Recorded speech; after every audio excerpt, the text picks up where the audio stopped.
fantastic to stand here and see all these number of faces. Incredible, Christine. Congratulations to you. Every time, and this is my fourth time, WIN is getting bigger and better and so much more enriching. Let me start with a couple of things. You know, I'm sure some of you, like me, have gone through midlife crisis.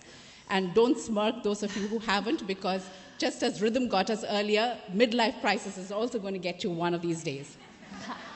Now, the question that happens very often that we ask is, what is the meaning of life? We get up one morning and say, why am I doing what I'm doing?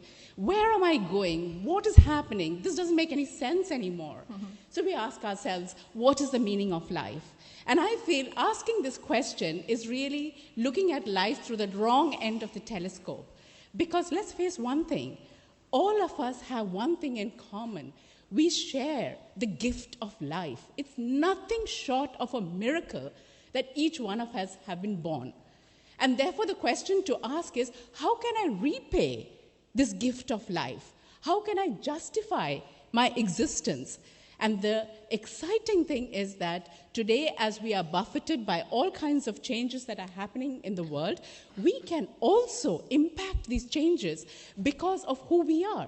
Each one of us is unique because each one over here represents a body of experience, a body of relationship, a body of vision, beliefs, talent, that can actually bring about great impact. You don't have to be a Mother Teresa or an Angelina Jolie and impact the world, but in your own little space, in your own little corner, you can bring about a positive impact because you are you, and you are special with your own set of talents.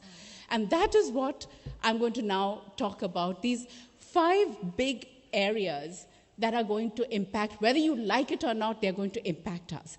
But the good thing is that we can also try to impact these changes. So I'm going to take the world of politics, economics, social field, the environment, and technology, because these and big changes are happening in these 5 areas, which are going to impact every one of us.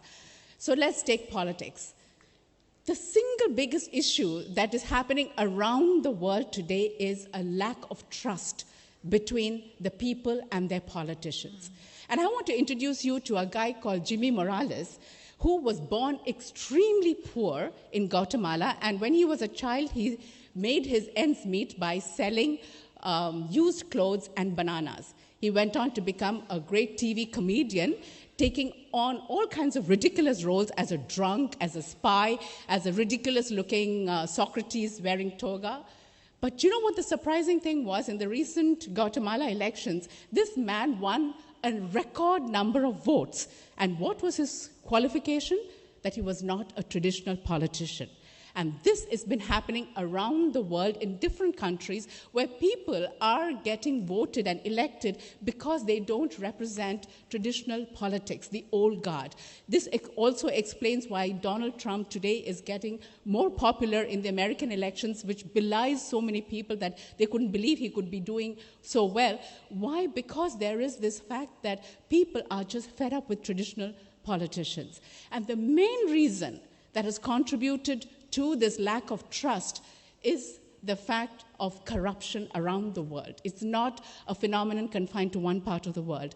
And the reason, again, for this is that one of the byproducts of globalization has been not capitalism, but crony capitalism, where political connections and business contacts has enabled the ruling elite to get away with a lot, leaving a large number of ordinary people feeling that they don't have a fair chance. Now, here is where each one of you can also, you're going to be impacted by this because all kinds of people are coming into politics, all kinds of distrust is happening, but this is where you can also impact, because I'm not saying for one moment that you all must jump into politics like I did. You can get clobbered. That's a different thing. That's not for everybody.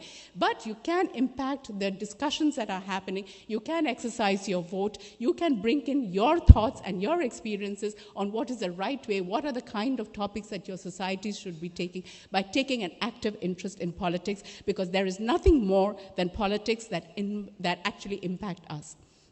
The second issue that I want to talk about is economics.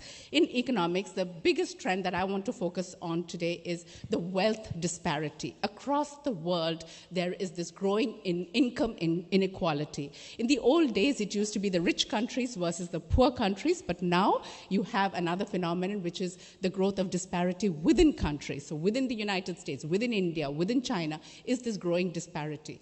And why is this dangerous? This is dangerous for two reasons. Number one, whenever there is this kind of growing disparity, there is social instability, which can create revolutions, as you had in France, or you can have, for instance, the Arab uprising. And these revolutions don't always end neatly or nicely. So therefore, it can create a lot of social instability, because even more than poverty, what people resent is injustice.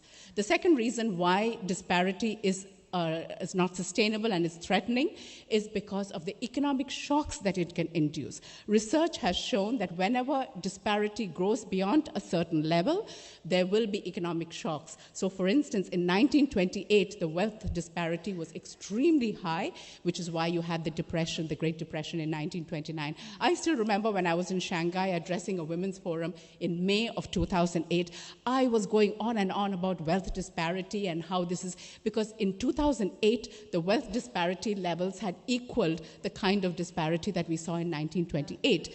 And of course, this is a conference, you make your speech, you make all these impassioned pleas, but everybody goes away, nobody does anything. And of course, you had the Lehman Brothers, that signaled the beginning of the 2008 financial crisis. But here again is something that you could impact in your own way, in your area, in your businesses, in your entrepreneurship. You can bring about this understanding that this kind of growing wealth disparity causes instability. The third reason is the third factor that I want to talk about is migration. Big issue now in Europe, as you can see every day on the TV. You're having these really heart-rending pictures of migrants. But I just want to, challenge some assumptions over here. Migration is part of human evolution. None of us would be here today if our ancestors had not chosen to migrate from Africa. So that is a part and parcel of life. And the reality is that very often people leave either because there is war or lawlessness, which is what we are seeing to a great extent, what Europe is experiencing in the influx of refugees from war-torn countries and where there is lawlessness, or there are the economic migrants, which has become a bit of a bad word because people feel it's okay to flee persecution and war, but not to seek your fame and fortune. But yet that is a natural human tendency, and we find that today when we had a speakers meeting, it was astonishing to see the number of women who were not working from their country of origin, but had chosen to go to another city. And this is something that we have seen around the world, that about 230 migrants are there in the world today. Only a quarter of them are what you would call refugees. The rest of them have chosen to leave their home and their countries for searching their fortune or fame or whatever it is. And the world is a better place for this. United States, Germany, Britain are countries that have been built on the power of the migrants that have come in. And here again, this is something that for you to challenge certain assumptions that come automatically when you watch TV without delving deeper into the issue. The fourth issue that I want to talk about is environment. Climate change is a reality, and today it is a fact that climate change has disrupted agriculture, it has disrupted our food supplies, our water supplies, infrastructure, it has affected human health. But amazingly, you find that when you have critical situations, what you always hear are the differences and how nothing can come together. But this month of September was remarkable in the way that the top leaders of the world from different walks of life came together to say we need to do something about climate change. And you had, starting from Pope Francis, as you saw from his recent visit to the United States, who mentioned that climate change is not an issue that we can delay anymore. Yeah. You have President Obama, the most powerful man on earth, making an impassioned plea to protect the planet and to fight climate change right now. And this is again something that each one of you can do, because you have a right to enjoy clean air and clean water. And you also have a responsibility to leave a better planet for your daughters, for your sons, for your children, your grandchildren, and for the future generation. The last point that I want to touch upon is technology. In the last 20 years, the world has been revolutionized by information technology as well as the internet. But fasten your seatbelts for the next revolution that's going to hit us, and that is the world of artificial intelligence. It's already here, and it is coming at us at a faster rate. This is going to change humanity the way nothing has changed before. And the reality is that you know that till now it was silicon, but now it's going to be nanotubes that is going to be the engine of this revolution. And it is incredible how much faster and how much more data you can store with nanotubes. For example, in just 1 square centimeter, you can store information which is equivalent to 1 trillion CDs. Now, with nanotubes, you can have massive advances in, for instance, in medicine, where you can fight with Alzheimer's and stroke and heart disease. There are immense potential, but there are also immense dangers, because what scientists call the point of singularity is going to happen in our lifetime. And what is this point? This is the point where these computers, where these robots are going to become not just faster than human beings, but smarter. A million times smarter than human beings. And therefore, we are faced with the prospect, what Stephen Hawking called, a time when you could have machines rule us. Now, nobody wants that. Now, the point is, whether you like it or not, artificial intelligence is going to come.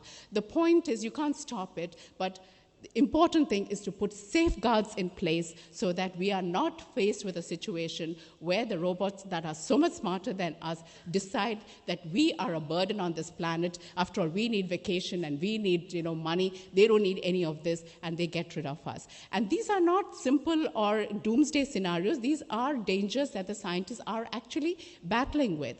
Then you have the prospect that artificial intelligence will dislocate large number of jobs. There are going to be millions of people unemployed. But again, it is better to look at all this not as a zero-sum game, but as a win-win. The fact is that whether it is migrants or whether it is artificial intelligence, there's some kind of displacement, but there is always creation of new things. Most of the jobs that are functioning today, you couldn't have even dreamed of, 15 years ago. And the same problem today is also happening in the sense that for the first time, you are having students studying for jobs that are not going to exist 15 years from now. So what does that mean? It means that most people would have to learn on the job, which is once again a great opportunity for each one of you over here, because you have the chance to learn, but you also have the great opportunity to mentor. So there you have your own personality, your own beliefs, and your own experiences going into the formation of a new world. And that's what I would finally end by saying, that the ultimate reality is that we are special, we are unique, but we also live in an interconnected world. And just being you is enough to bring about a change. But all that it requires is for you to inspire and to be inspired. And with your insight, with your grace, and with your action, we can all together make the world a better place. Thank you. Thank you, Anita.